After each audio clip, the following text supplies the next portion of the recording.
O Anime Recaps Tagalog, mapapawaw ka sa sarap. Nax. Nabuburyong sina Azusa at Yori at biglang sinabi ng babae na nais nitong pagmasdan ang hubog ng likod ni Nanaka. Kaya sinabi ng bida na magkasama naman silang palagi kapag nagpapalit. Pero sumagot ang babae na mabilis naman ang pagpapalit nito ng wetsuit kaya di niya makita ng husto. Pumasok si Nanaka na may kausap sa phone at naririnig ng dalawa ang usapan nila na kailangan nila ng 8 tao papunta sa isang uninhabited island. Kaya alisto ang dalawa at paglingon ni Nanaka ay may balak agad ang mga ito.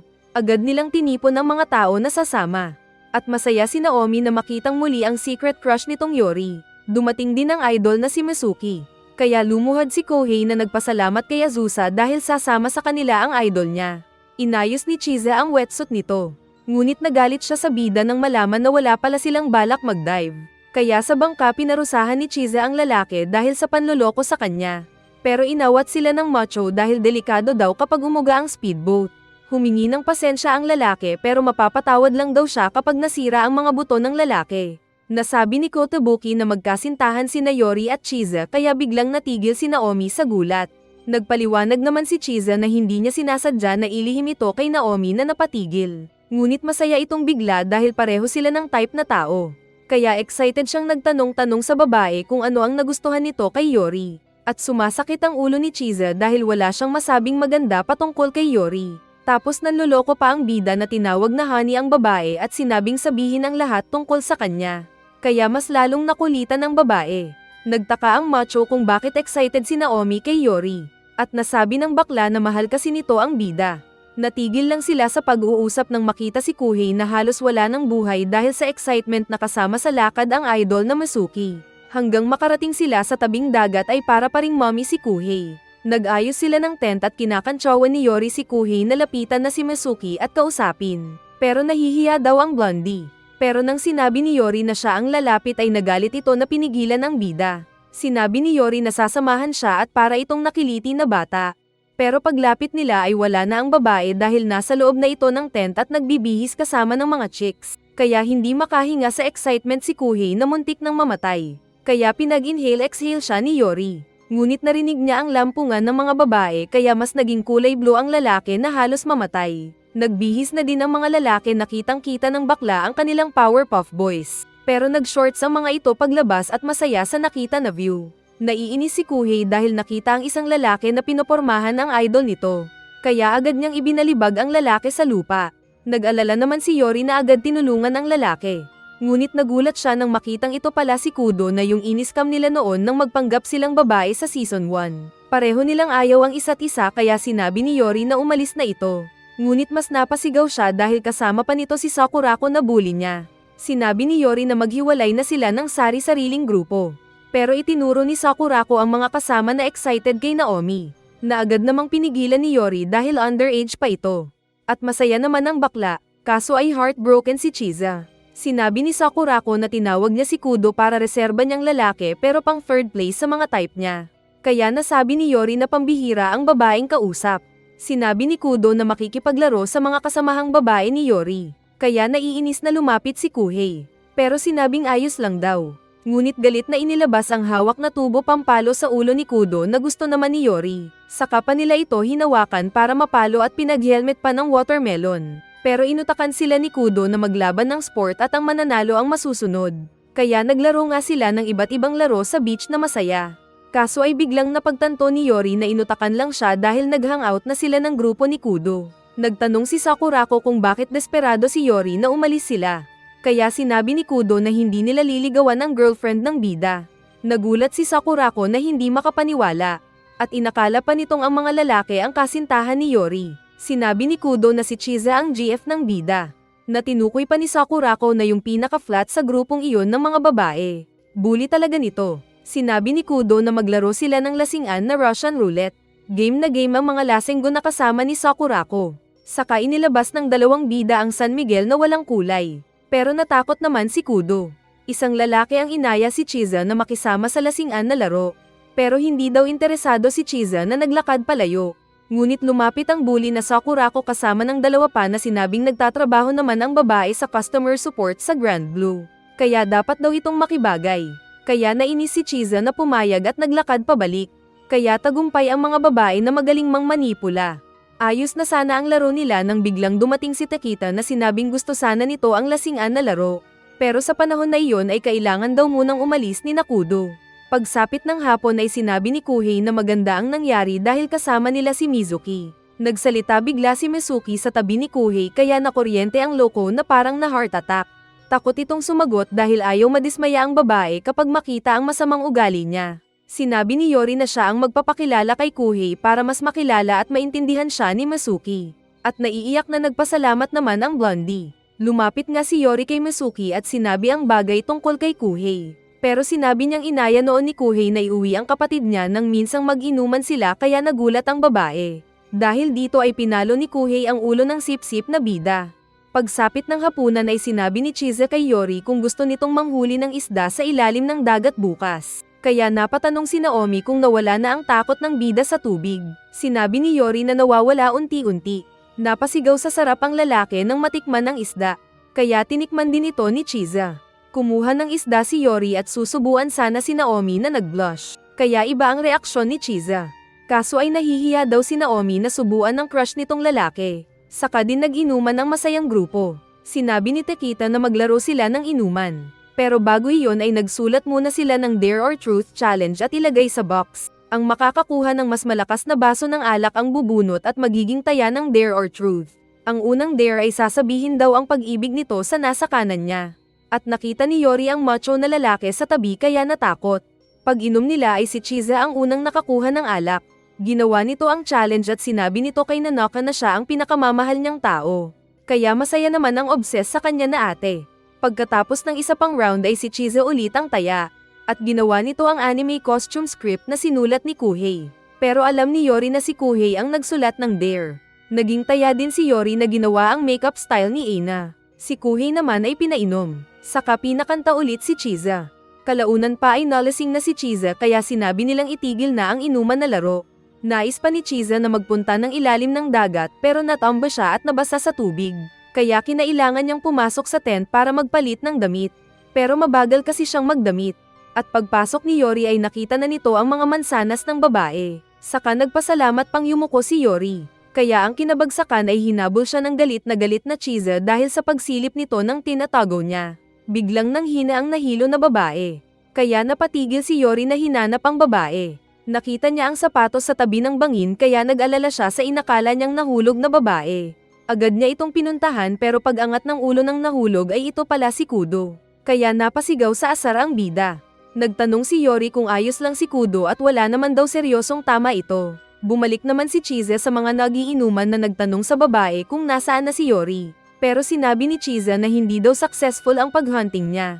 Kaya alam ng mga ito na hindi makakabalik si Yori hanggang galit ang babae dahil may ginawa na naman itong kalokohan. Sinabi ni Naomi na nakakatakot daw ang gubat kaya hahanapin niya si Yori. Pero sinabi ni Chiza sabay bigay ng pangtusok na tapusin si Yori kapag nahanapan. Samantala ay medyo malalim ang kinalalagyan ni Nakudo at Yori kaya hindi sila makaakyat. Naiwan ni Yori ang phone nito samantalang nabasag naman ang cellphone ni Kudo. Napatawa si Kudo dahil bakit daw hindi ginamit ni Yori ang utak na nagtawag muna ng iba bago bumaba. Saka sinabing alam ang naisip ni Yori na baka siya daw ang GF nito na nahulog kaya nagawa niyang talunin ang malalim na bangin na iyon. Kaya nainis si Yori na sinabing nakita niya ang sapatos sa itaas at pagtingin sa baba ay nakita ang tao na nakadapa. Sabay aksyon din ito. Pero saktong ng oras na iyon ay hinahanap din siya ni Naomi na nakita ang sapatos. At pag ilaw sa baba ay nakita si Yori na nakadapa. Kaya agad din siyang tumalon pababa na hindi na nag-isip dahil sa pag-aalala. Kaya naging tatlo na silang na-stuck sa bangin na iyon. Napatanong si Yori kung bakit may hawak na laruan si Naomi. Kinuha daw ito ng bakla para lansihin ang lasing na Chiza at sinabing isa itong sibat. Kaya napagtanto ng bida na galit pa rin si Chiza sa kanya. Pinindot ni Yori ang laruan at nag-play ang recorded na boses ni Mizuki dito. Kaya biglang dumating ang nakarinig ng boses ng idol na Kuhei. At naging apat na silang na-stuck doon. Sinabi ni Kudo na gamitin ng dalawang dumating ang kanilang mga cellphone. Pero nalobat daw ang mga ito kaya di sila makakaalis doon lalo na at mataas ang pader. Kaya sinabi ni Yori na magsindi sila ng apoy. Kaya nagsindi nga sila ng apoy at nagtanong si Kudo kung bakit may lighter si Kuhei. Dala daw niya ito para malaman kung tubig yung alak na ibibigay sa kanya. Dumating sina Yori at Naomi na may dalang panggatong, wild mushrooms, bulbil at wild whiskey. Baka naiwan daw ito ng mga dating bisita doon. Inihaw nila ang mushroom at niluto ang bulbil sa flat na bato. Sinabi ni Kudo na ini-enjoy daw ng mga kasama ang nangyaring iyon. Pero sa isip kasi ni Yori ay ang galit na Chiza. Hindi niya rin masabi ang nangyari na nakita niya ang mga siopaw ni Chiza. Nang maluto ang wild mushroom ay tinuro ni Nakuhei at Yori si Kudo na kainin ito. Ngunit ayaw ng umatras na lalaki dahil baka poisonous ito. Kaya ang bulbil daw ang gustong kainin. Kinain ng tatlo ang mushroom at masarap daw. Samantalang mapait naman ang bulbil na kinain ni Kudo. Saka pa siya pinagtawanan ng mga bully na bida. Ibinigay nila ang alak na agad ininom ni Kudo kaya sila nag-cheers. Ipinaliwanag ni Kudo na pinagbigyan niya ang pakiusap ni Takita kanina na iwan sila. Dahil alam niyang nag-e-enjoy ang third year sa last year nila na kasama ang kanilang club members. Dahil kapag fourth year na sila ay aalis na sila sa club dahil busy sila sa kanilang thesis. Feeling ni Naomi na out of conversation siya kaya nagpunta ng gilid pero tinawag siya ng dalawa na lumapit. Nag-aalala sina Yori at Kuhei sa araw na aalis ang kanilang mga seniors na hindi nila inasahan. Kaya sinabi ni Naomi na na-e-enjoy kasi nila ang mga oras na iyon ng kanilang buhay. May sinabi si Kudo na send-off party para sa mga aalis ng third year students. Pero hindi pa nito natapos ang sasabihin ay nakatulog na ito sa pagkalasing. Nagtanong sila kay Naomi kung ano ang ginawa sa kanilang club noon sa mga umalis na seniors. At ibinahagi ni Naomi ang ginawa nila noon na retirement ceremony na nagustuhan ng dalawa. Dumating sina Takita at Kotobuki na may dalang ilaw. At masaya ang mga bida dahil ligtas na sila. Kinabukasan ay balak ni Nakuhei at Yori na mag-spear fishing. At naroon din si Azusa na sinabing na hangover pa rin si Chiza. Sinabi nitong subukan nilang tumalon sa tubig mula sa pier sabay kuha ng litrato. Balak daw ni Azusa na makuna ng litrato si Nanaka habang tumatalon ito para makita ang nais makita dito. At desidido na siya kahit na makita rin ang itinatago niya. Kaya napabilib daw ang dalawang junior sa senior. Kaya pinuntahan nila si Nanaka at sinabi ang balak na gustong tumalon sa pier kasama si Nanaka. At masaya sila nang pumayag ang sexy. Nagpunta nga sila ng pier pero napurnada ang kanilang plano nang dumating sina Kotobuki at Takita na sinabing sasali din. Dahil dito ay sumalo daw sina Kohei at Yori na sinabing bahala na si Azusa sa plano nila. At mabilis na sabay nilang itinulak ang dalawang maskuladong lalaki patungo sa tubig. Lumutang pa silang parang patay na. Kaso ay ayaw na daw ni Nanaka na tumalon kaya nasayang lang ang sakripisyo ng dalawang bugok. Saka pa sila hinuli ng dalawang macho para gumanti. At sila din ang ni-wrestling patungo sa tubig. Pero nag-enjoy ang mga bida sa pagtalon-talon sa pier na nakikita naman ni Naomi at Masuki. At maging si Sakurako na parang inggit. Kalaunan sa speedboat ay nagtanong si Masuki kay Yori dahil tahimik lang ito. At sinabi ng lalaki na may napagtanto lang kasi ito simula sa mga nakita kagabi. Kaya nagnervyos si Chiza. Sa isip ni Yori ay naalala nito ang napag-usapan nila na darating ang araw na aalis ang mga seniors nila sa club. Kaya tingin ni Masuki sa kanya ay parang anime character daw na na-in-love sa kanyang childhood friend. Inakala naman ng nakarinig na Chiza na nahulog na si Yori sa kanya dahil sa nakita nitong siopaw niya kagabi. Kaya pag-uwi nila ay umiiwas ang pakiramdam ni Chiza kay Yori. Tinawag ni Yori si Chiza na magluto ng pagkain kaya agad nagpalit ng damit ang babae ng balot na balot. Sa kanila layuan at iniiwasan ng lalaki kada may sasabihin o tutulungan sana niya ang babae. Sa isip ni Yori ay alam niyang ganun ang galawan ng babae dahil sa nangyari sa kanila. Pero nais sana niyang sabihin ang send-off party para sa kanilang mga seniors pero di niya magawa. Kumatok siya sa kwarto ni Chiza na agad inilak ang pinto nang marinig ang boses niya. Kaya naisip ng bida na hindi na muna niya pwedeng kausapin ang babae tungkol sa plano. Kaya nanloloko na sinabi ni Yori na sasama siya sa divang bukas na sinabi ng babae na hindi daw sasama. Pero naghanda din ito kinabukasan lalo na nang sinabi ni Nanaka na mayroon silang mga bisita. Nakisakay sila sa bangka ng isang fisherman. Pero sa daan ay naglagay ang babae ng bakod sa pagitan nila ni Yori dahil feeling nito ay mamanyakan siya ng lalaki. At ayaw makinig ng babae kada may sasabihin si Yori na iba maliban sa pagsisid sa dagat. Pagdating nila sa destinasyon ay inayos ni Chiza ang kagamitan ni Yori. Pero nang sinabi ng lalaki na siya naman ang magche-check sa babae ay takot ang babae na sinabing ayos na siya. Kaya nag-dive na nauna si Yori. At nakita niyang malinaw ang tubig sa ilalim. Pagtingin niya kay Chiza ay bumalik ito ng barko kaya nagtanong siya kung bakit.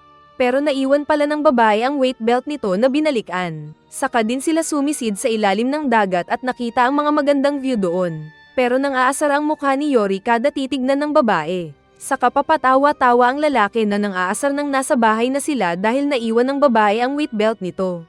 Ayaw kasi nitong pa-assist kanina. Sasabihin sana ng lalaki ang despedida party para sa mga third years pero ayaw makinig ni Chiza. Nang tumigil si Chiza ay nagtanong si Yori kung anong naisabihin ni Chiza sa kanya. Kaya inilagok ni Chiza ang beer at saka nagtanong kay Yori kung in love ba ang lalaki sa kanya. Naalala ni Yori ang tanong ni Chiza noon kung mahilig ba siya sa boobs. At sumagot siyang oo, na mas ikinabahala ng babaeng may maling akala. Aalis sana ang babae pero pinigilan siya ni Yori na hinawakan sa kamay sabay tanong kung bakit.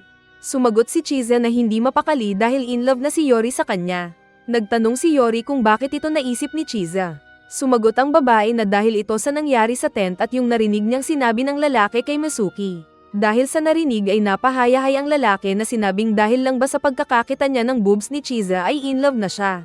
Saka isiningil din niya ang ilang beses na nakita ni Chiza ang lalaki na hubad. Kaya natigilan si Chiza na nagtaka. Pero sinabi kasi ni Yori na hanep daw ang asset ni Chiza kaya siya sinapak.